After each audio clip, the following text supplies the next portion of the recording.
Hello. And what a wonderful example of what NSHSS does and provides scholarships to these outstanding students.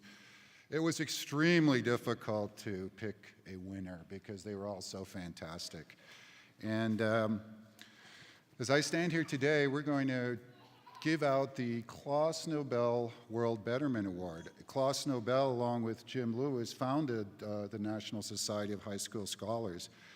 And I'm going to also explain just a little bit about what the connection to the Nobel Prize in Atlanta is, because it's an interesting one. In my opinion, one of the best Nobel Prizes that was ever awarded was probably given to Reverend Martin Luther King Jr. And this happened at a critical time in America when race relations were not very good. He had a fantastic award. It was, again, in my opinion, probably the best one. In about 1990, my father, Klaus Nobel, who was inspired by Alfred Nobel, and I'll stop here for a second and ask the students here to imagine if you were one of the richest people in the world and you had built up an industrial fortune through inventing dynamite and building up the oil industry in Russia, and you said to yourself, I want to make the world a better place. What would you do with that money? Well, Alfred Nobel, close to his death, read an obituary that was for his brother, Ludwig, and they called him the merchant of death because he built dynamite, which was really an engineering tool to build tunnels and clear harbors. But when he read that, he said, this is horrible, and he knew that his invention did not bring peace. So the Nobel Prize is invented really into two broad categories. One of them are hard sciences, which is STEM. In his day, it was chemistry, it was physics, and it was medicine. Those were the areas at his time where he said, well, this is how we improve the world. And there were two soft prizes also. One was in literature, but perhaps the most significant one was the Nobel Prize for Peace. And again, that's the one that Martin Luther King won. My father got an act of Congress to create the Earth Prizes. And the Earth Prizes were basically there to follow the success model of what the Nobel Prize did. He wanted to protect the environment, which is habitat and species, and he wanted to create peace. And I'm going to give you a couple of quotes here that have affected me. Ambassador, I forgot his name now. Anyway, he said that peace in politics is downstream from culture, which is a profound thought. So we've had up here our CIA, and we've had military people, and we do live in a dangerous world. It is not full of peace. Imagine that we didn't need police, that we had a culture where we all behaved with respect and empathy and understanding. Well, we'd save millions of dollars. We wouldn't need to have this. Imagine that we had a world culture where we did not need to have enormous armies of nuclear weapons. And ironically, we talked about artificial intelligence, but our military and weapons technology has evolved so fast that at some point that human interface will be gone. If this missile is launched, we launch that one. It is so lethal and so fast. The other point that I'd like to make here is that Aristotle had said famously that travel is the best education.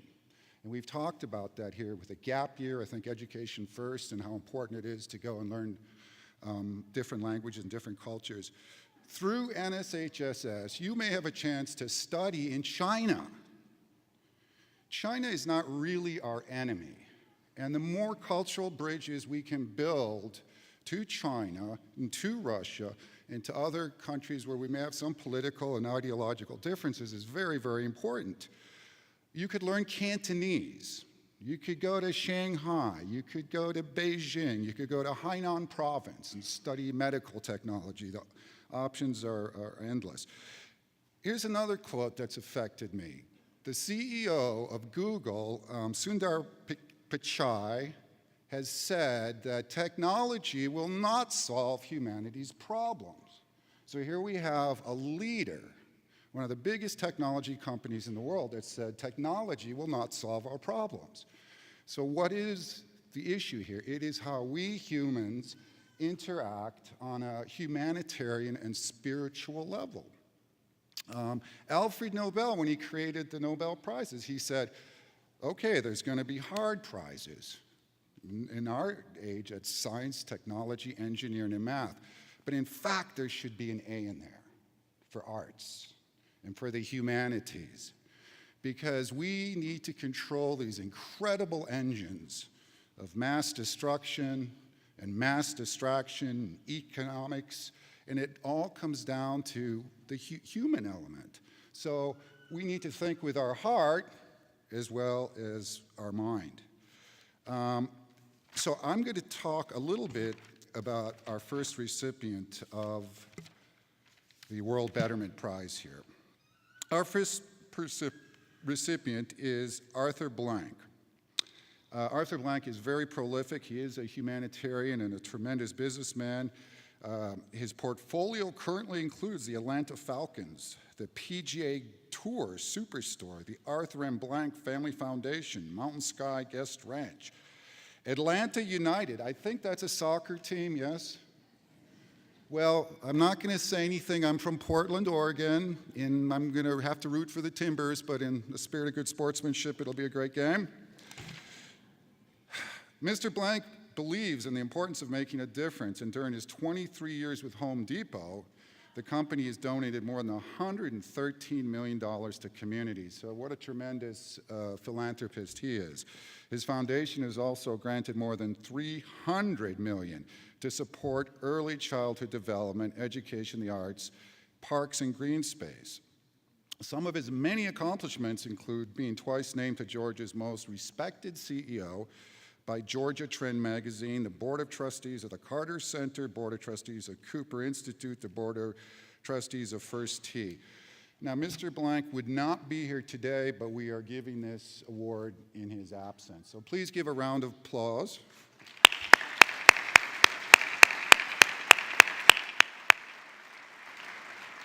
And now I'd just like to take a minute to discuss our second recipient.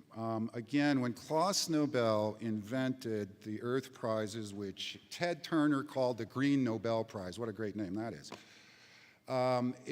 it was, again, following his idea that there are hard sciences, STEM, and then there are the soft ones.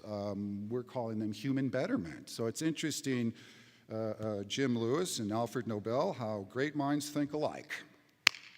Heidi Kuhn, who I had the privilege of traveling to Vietnam this year, just a month ago, has an organization called Roots of Peace.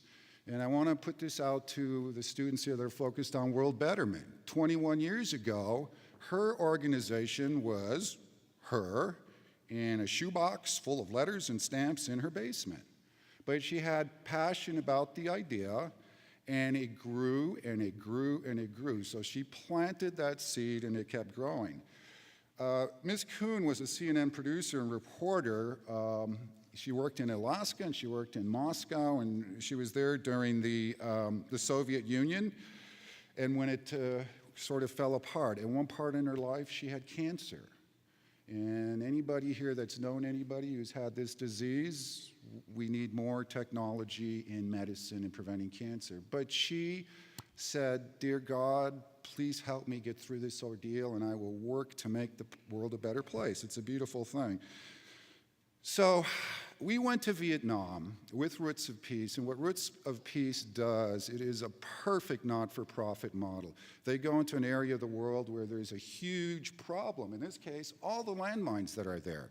Vietnam received more explosives and bombs in that period of war than were dumped on the entire world in World War I and World War II.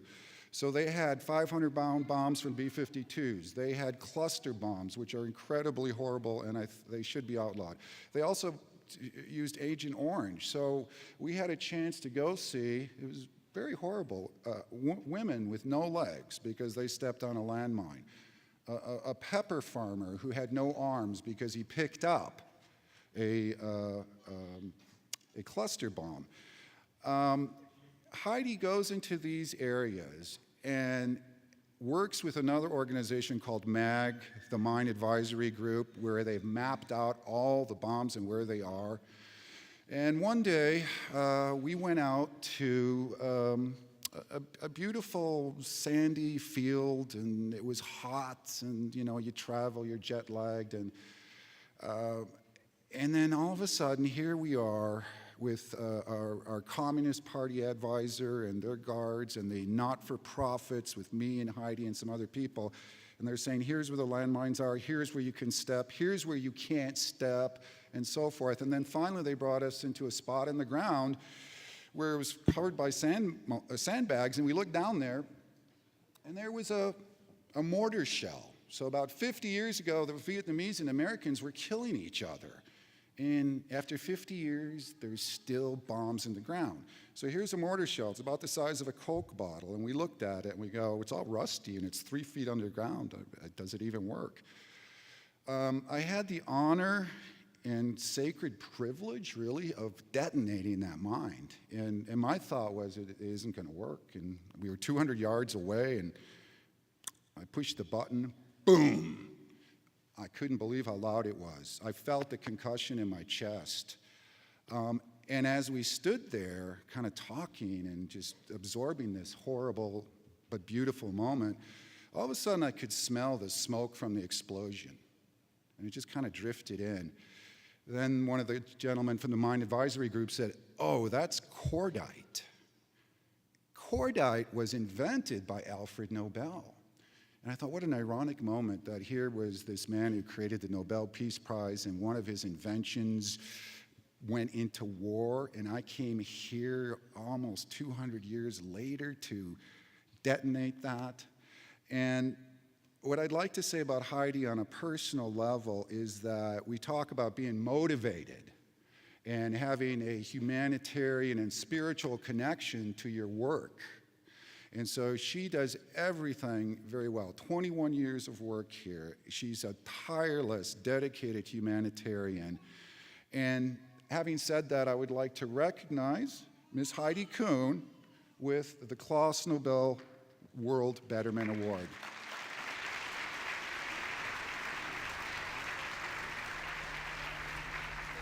Process which was done by NTA.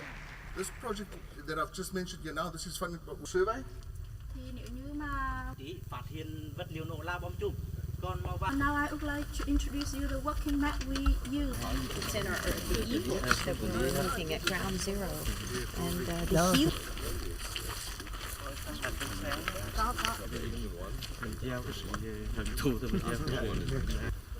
As you can see over there are two deminers carrying the big look. The system is internal and we don't know whether they are armed or not. Thì những cái vật liệu mà có thể di chuyển để bị nổ tung. Use ballon detector. There's a root of this right. No. No, that's the wrong one. The wrong one. Yeah. When they're sitting here, it's okay. Yeah. Is he okay? Okay.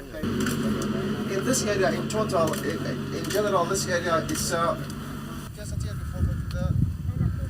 understand that, yeah. And it's jobs. Half a search head. Allowed us to move backwards and forwards. More.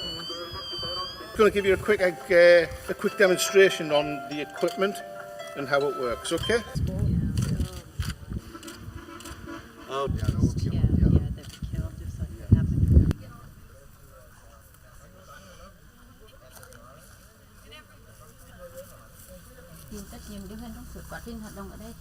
I am Lê Thị Bích Ngọc.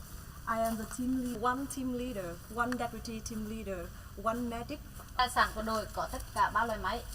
Regarding the equipment, we have 3 types of detectors. Balance, which is using for the shallow shot. 6 mét vuông. Total area of this site is 600. The area that we complete clearance is 400.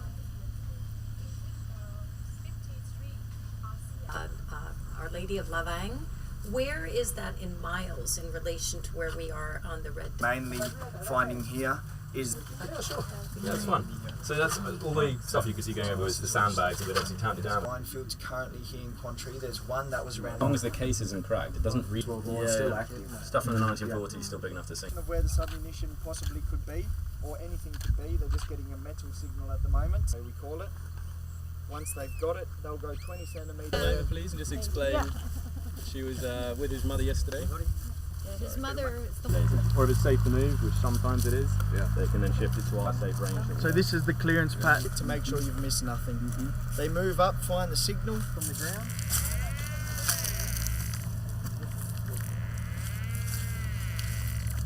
To make sure they go in slowly to actually see what's there.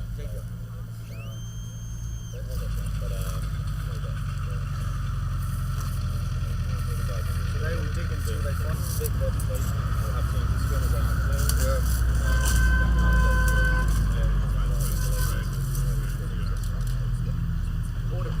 Guys, once they find it, they'll mark it off with this red tape. We've got the sandbags around. This is all part of the mitigation, just so that.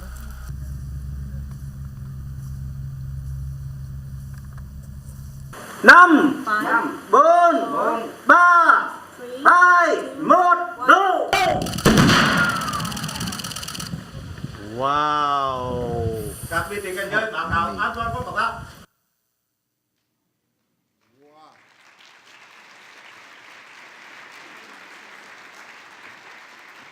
Some of that video was shot as little as 1 month ago, and some of it was from a little earlier. But again, let's give a big round of applause to Ms. Heidi Kuhn and her group, Roots of Peace. Thank you so much. Thank you so much for this great honor. I'll let you hold it. Thank you all so much. I am so humbled and deeply honored to be here at the invitation of two visionaries, James and Lee Lewis, the founders and co-founder, of course, Klaus Nobel, and his incredible son, Marcus, whom I've had the privilege of walking through a minefield with just last month. Today, we live in a world where there's an estimated 70 million landmines silently poised in 70 countries. When I was a young girl, aged 10 years old, I was deeply influenced by the visionaries of Dr. Martin Luther King, President John F. Kennedy. For when I was in kindergarten, I was sent home by Sister Patricia and told to go home and pray for peace, for our dear president had just been assassinated. I never stopped praying for that dream. And on April 4th, 1968, when I was 10 years old, Dr. Martin Luther King was assassinated. Well, today, April 4th, is now the United Nations International Day of Landmine Awareness. And I had a dream. I had a dream there would be no more landmines. That children can kick a soccer ball out of bounds and not lose a limb. That a child could walk the beaches and hike the mountains without the fear of losing a landmine. When I was a young girl, I decided I would pursue an education. For when I watched the black and white television set in 1968, there was something called a body count. I had tears in my eyes, and I asked my dear mother what that meant. She said, "Dear Heidi, it's the loss of each one of our soldiers, our very brave American soldiers who were fighting in the Vietnam War." I decided to pursue an education. And in the junior year of high school at San Rafael High, I was very privileged to be selected by the Rotary Club of San Rafael to be an exchange student to Utsunomiya, Japan. In 1975, when I was 17, it was a very hard decision for my parents because only 30 years prior to that, they fought in what was called World War II against the Japanese. When they entrusted their daughter to go there, even furthermore, my dedication to peace as former adversaries were my families who took care of me. So I went on and decided at that pivotal point you're all reaching to pursue my education at the University of California at Berkeley with a degree in political economics of industrial societies during the 1970s. Well, today, following the Vietnam War, which ended on April 30th, 1975, There are an estimated 3 million landmines, UXOs, and cluster munitions, which remain buried in the ground long after the guns have silenced. I am very honored to receive this award on behalf of Roots of Peace and all the tireless workers that toil in the vineyards of the Lord. Whether we're Christians, Jews, or Muslims, we are all daughters and sons of Abraham. And today, I would like to end my speech in dedicating my award to our great late president, who passed away this morning. For coincidence is a miracle in which God prefers to remain anonymous. It is no accident that the past president of the CIA and the president of the United States of America, George H.W. Bush, passed away this morning. May I leave you with one of my favorite quotes of his. Be bold in your caring, be bold in your dreams, and above all else, do your best. Thank you very much.